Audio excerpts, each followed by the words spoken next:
श्रीमद् भगवद गीता सिर्फ एक धार्मिक ग्रंथ नहीं, बल्कि जीवन जीने की कला सिखाने वाली एक अद्भुत पुस्तक है। इसे पढ़ने से न केवल मन शांत होता है, बल्कि जीवन की हर चुनौती में मानसिक संतुलन बनाए रखने की शक्ति मिलती है। गीता हमें सिखाती है कि सिर्फ कर्म करो, फल की चिंता मत करो। ये विचार सचमुच हमारी चिंताओं, डर और असफलता के भाव को कम करता है। ये आत्मा, शरीर और मन के अंतर को इतनी स्पष्टता से समझाती है कि हम खुद को बेहतर ढंग से समझ पाते हैं। गीता का अभ्यास हमें आंतरिक शक्ति देता है ताकि हम मुश्किलों में भी न टूटे। ये भगवान श्री कृष्ण के उपदेशों का सार है, जो भगवान के प्रति हमारे प्रेम, आस्था और भक्ति को मजबूत करता है। गीता हमें जीवन के वास्तविक लक्ष्य, मोक्ष की ओर प्रेरित करती है। आज के समय की सबसे बड़ी समस्याएं, अवसाद, तनाव और असमंजस का समाधान गीता के उपदेशों में मिलता है।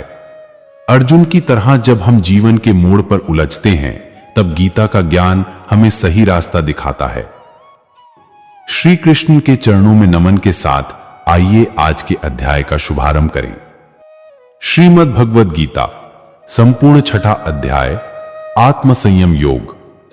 श्री भगवान ने कहा, जो मनुष्य बिना किसी फल की इच्छा से अपना कर्तव्य समझकर कार्य करता है, वही सन्यासी है और वही योगी है। ना तो अग्नि को त्यागने वाला ही सन्यासी होता है और ना ही कार्यों को त्यागने वाला ही योगी होता है। हे पांडुपुत्र, जिसे सन्यास कहते हैं, उसे ही तू योग समझ, क्योंकि इंद्रिय सुख की इच्छा का त्याग किए बिना कभी भी कोई मनुष्य योग को प्राप्त नहीं हो सकता है। मन को वश में करने की इच्छा वाले मनुष्य को योग की प्राप्ति के लिए कर्म करना कारण होता है, और योग की प्राप्ति होते होते सभी सांसारिक इच्छाओं का अभाव हो जाना ही कारण होता है। जब मनुष्य सभी सांसारिक इच्छाओं का त्याग करके ना तो शारीरिक सुख के लिए कार्य करता है और ना ही फल की इच्छा से कार्य में प्रवृत्त होता है, उस समय वो मनुष्य योग में स्थित कहा जाता है। मनुष्य को चाहिए कि वो अपने मन के द्वारा अपना जन्म मृत्यु रूपी बंधन से उद्धार करने का प्रयत्न करे और अपने को निम्न योनि में ना गिरने दे, क्योंकि यह मन ही जीवात्मा का मित्र है और यही जीवात्मा का शत्रु भी है। जो मनुष्य मन को वश में कर लेता है, उसका वो मन ही परम मित्र बन जाता है, लेकिन जो मनुष्य मन को वश में नहीं कर पाता है, उसके लिए वो मन ही परम शत्रु के समान होता है। जिसने मन को वश में कर लिया है, उसको परम शांति स्वरूप परमात्मा पूर्ण रूप से प्राप्त हो जाता है। उस मनुष्य के लिए सर्दी, गर्मी, सुख दुख और मान अपमान एक समान होते हैं। ऐसा मनुष्य स्थिर चित्त वाला और इंद्रियों को वश में करके परमात्मा के ज्ञान द्वारा परमात्मा को प्राप्त करके पूर्ण संतुष्ट रहता है। ऐसे परमात्मा को प्राप्त हुए मनुष्य के लिए मिट्टी, पत्थर और सोना एक समान होते हैं। ऐसा मनुष्य स्वभाव से ही सभी का हित चाहने वाला, मित्रों और शत्रुओं में, तटस्थों और मध्यस्थों में, शुभ चिंतकों और ईर्ष्यालियों में भी, पुण्यात्माओं और पापात्माओं में भी एक समान भाव रखने वाला होता है। ऐसा मनुष्य निरंतर मन सहित शरीर से किसी भी वस्तु के प्रति आकर्षित हुए बिना तथा किसी भी वस्तु का संग्रह किए बिना परमात्मा के ध्यान में एक ही भाव से स्थिर रहने वाला होता है। योग के अभ्यास के लिए मनुष्य को एकांत स्थान में, पवित्र भूमि में, ना तो बहुत ऊंचा और ना ही बहुत नीचा, कुशा के आसन पर मुलायम वस्त्र या मृगछाला बिछाकर उस पर दृढ़ता पूर्वक बैठकर मन को एक बिंदु पर स्थित करके चित्त और इंद्रियों की क्रियाओं को वश में रखते हुए अंतःकरण की शुद्धि के लिए योग का अभ्यास करना चाहिए। योग के अभ्यास के लिए मनुष्य को अपने शरीर, गर्दन तथा सिर को अचल और स्थिर रखकर नासिका के आगे के सिरे पर दृष्टि स्थित करके इधर उधर अन्य दिशाओं को ना देखता हुआ, बिना किसी भय से इंद्रिय विषयों से मुक्त ब्रह्मचर्य व्रत में स्थित मन को भली भांति शांत करके मुझे अपना लक्ष्य बनाकर और मेरे ही आश्रय होकर अपने मन को मुझ में ही स्थिर करके मनुष्य को अपने हृदय में मेरा ही चिंतन करना चाहिए। इस प्रकार निरंतर शरीर द्वारा अभ्यास करके मन को परमात्मा स्वरूप में स्थिर करके परम शांति को प्राप्त हुआ योग में स्थित मनुष्य ही सभी सांसारिक बंधन से मुक्त होकर मेरे परम धाम को प्राप्त कर पाता है।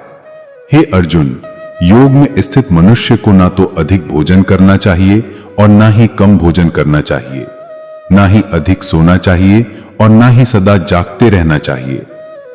नियमित भोजन करने वाला, नियमित चलने वाला, नियमित जीवन निर्वाह के लिए कार्य करने वाला और नियमित सोने वाला योग में स्थित मनुष्य सभी सांसारिक कष्टों से मुक्त हो जाता है।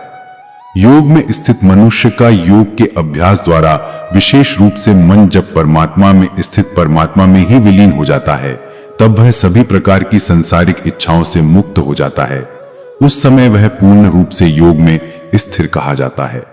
उदाहरण के लिए, जिस प्रकार बिना हवा वाले स्थान में दीपक की लौ बिना इधर उधर हुए स्थिर रहती है, उसी प्रकार योग में स्थित मनुष्य का मन निरंतर आत्मा में स्थित परमात्मा में स्थिर रहता है। योग के अभ्यास द्वारा जिस अवस्था में सभी प्रकार की मानसिक गतिविधियां रुक जाती हैं, उस अवस्था में मनुष्य अपनी ही आत्मा में परमात्मा को साक्षात करके अपनी ही आत्मा में पूर्ण संतुष्ट रहता है। तब वह अपने शुद्ध चेतना द्वारा प्राप्त करने योग्य परम आनंद को शरीर से अलग जानता है और उस अवस्था में परम तत्व परमात्मा में स्थित वो योगी कभी भी विचलित नहीं होता है।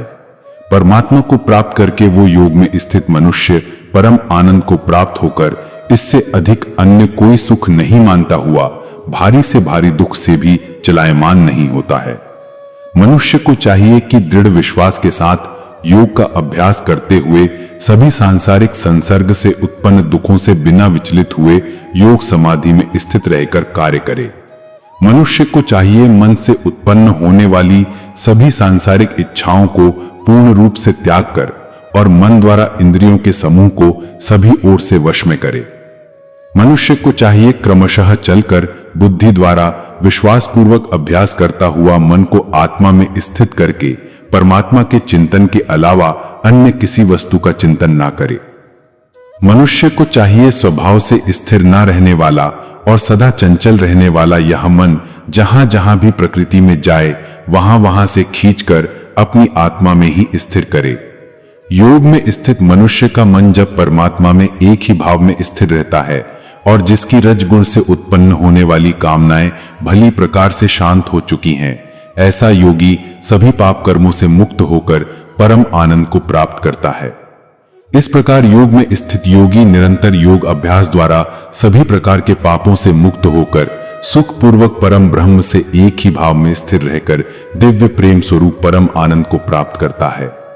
योग में स्थित मनुष्य सभी प्राणियों में एक ही आत्मा का प्रसार देखता है और सभी प्राणियों को उस एक ही परमात्मा में स्थित देखता है। ऐसा योगी सभी को एक समान भाव से देखने वाला होता है। जो मनुष्य सभी प्राणियों में मुझ परमात्मा को ही देखता है और सभी प्राणियों को मुझ परमात्मा में ही देखता है, उसके लिए मैं कभी अदृश्य नहीं होता हूं और वह मेरे लिए कभी अदृश्य नहीं होता है।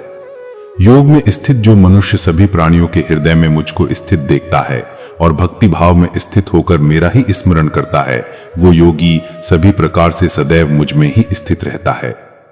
हे अर्जुन, योग में स्थित जो मनुष्य अपने ही समान सभी प्राणियों को देखता है, सभी प्राणियों के सुख और दुख को भी एक समान रूप से देखता है, उसी को परम पूर्ण योगी समझना चाहिए। अर्जुन ने कहा, हे मधुसूदन, यह योग की विधि जिसके द्वारा समत्व भाव दृष्टि मिलती है, जिसका कि आपके द्वारा वर्णन किया गया है, मन के चंचलता के कारण मैं इस स्थिति में स्वयं को अधिक समय तक स्थिर नहीं देखता हूं। हे कृष्ण, क्योंकि यह मन निश्चय ही बड़ा चंचल है, अन्य को मथ डालने वाला है और बड़ा ही हठी तथा बलवान है, मुझे इस मन को वश में करना वायु को वश में करने के समान अत्यंत कठिन लगता है। श्री भगवान ने कहा, हे महाबाहु कुंती पुत्र, इसमें कोई संदेह नहीं है कि चंचल मन को वश में करना अत्यंत कठिन है, किंतु इसे सभी सांसारिक कामनाओं को त्याग, वैराग्य और निरंतर अभ्यास द्वारा वश में किया जा सकता है। जिस मनुष्य द्वारा मन को वश में नहीं किया गया है, ऐसे मनुष्य के लिए परमात्मा की प्राप्ति योग असंभव है, लेकिन मन को वश में करने वाले प्रयत्नशील मनुष्य के लिए परमात्मा की प्राप्ति योग सहज है, ऐसा मेरा विचार है। अर्जुन ने कहा, हे कृष्ण, प्रारंभ में श्रद्धा पूर्वक योग में स्थिर रहने वाला किंतु बाद में योग से विचलित मन वाला असफल योगी परम सिद्धि को न प्राप्त करके किस लक्ष्य को प्राप्त करता है? हे महाबाहु कृष्ण, परमात्मा की प्राप्ति के मार्ग से विचलित हुआ जो कि ना तो सांसारिक भोग को ही भोग पाया और ना ही आपको प्राप्त कर सका, ऐसा मोह से ग्रस्त मनुष्य क्या छिन्न भिन्न बादल की तरह दोनों ओर से नष्ट तो नहीं हो जाता है? हे श्री कृष्ण, मैं आपसे प्रार्थना करता हूं कि मेरे इस संशय को पूर्ण रूप से केवल आप ही दूर कर सकते हैं, क्योंकि आपके अतिरिक्त अन्य कोई इस संशय को दूर करने वाला मिलना संभव नहीं है। श्री भगवान ने कहा, हे पृथा पुत्र, उस असफल योगी का ना तो इस जन्म में और ना अगले जन्म में ही विनाश होता है, क्योंकि हे प्रिय मित्र, परम कल्याणकारी नियत कर्म करने वाला कभी भी दुर्गति को प्राप्त नहीं होता है। योग में असफल हुआ मनुष्य स्वर्ग आदि उत्तम लोकों को प्राप्त होकर उनमें अनेकों वर्षों तक जिन इच्छाओं के कारण योग भ्रष्ट हुआ था, उन इच्छाओं को भोग करके फिर संपन्न सदाचारी मनुष्यों के परिवार में जन्म लेता है, अथवा उत्तम लोकों में ना जाकर स्थिर बुद्धि वाले विद्वान योगियों के परिवार में जन्म लेता है। किंतु इस संसार में इस प्रकार का जन्म निसंदेह अत्यंत दुर्लभ है। हे कुरुनंदन, ऐसा जन्म प्राप्त करके वहां उसे पूर्व जन्म के योग संस्कार पुनः प्राप्त हो जाते हैं और उन संस्कारों के प्रभाव से वह परमात्मा प्राप्ति रूपी परम सिद्धि को प्राप्त करने के उद्देश्य से फिर से प्रयत्न करता है। पूर्व जन्म के अभ्यास के कारण वह निश्चित रूप से परमात्मा पथ की ओर स्वतः ही आकर्षित हो जाता है। ऐसा जिज्ञासु योगी शास्त्रों के अनुष्ठानों का उल्लंघन करके योग में स्थित हो जाता है। ऐसा योगी समस्त पाप कर्मों से शुद्ध होकर अनेक जन्मों के कठिन अभ्यास से इस जन्म में प्रयत्न करते हुए परम सिद्धि को प्राप्त करने के पश्चात परम गति को प्राप्त करता है। तपस्वियों से योगी श्रेष्ठ है, शास्त्र ज्ञानियों से भी योगी श्रेष्ठ माना जाता है और सकाम कर्म करने वालों की अपेक्षा भी योगी श्रेष्ठ है। इसलिए हे अर्जुन, तू योगी बन। सभी प्रकार के योगियों में से जो पूर्ण श्रद्धा सहित संपूर्ण रूप से मेरे आश्रित हुए, अपने अंतःकरण से मुझको निरंतर स्मरण दिव्य प्रेमा भक्ति करता है, ऐसा योगी मेरे द्वारा परम योगी माना जाता है। इस प्रकार उपनिषद, ब्रह्म विद्या तथा योग शास्त्र रूप श्रीमद् भगवद गीता के श्री कृष्ण अर्जुन संवाद में ध्यान योग नाम का 6वां अध्याय संपूर्ण हुआ।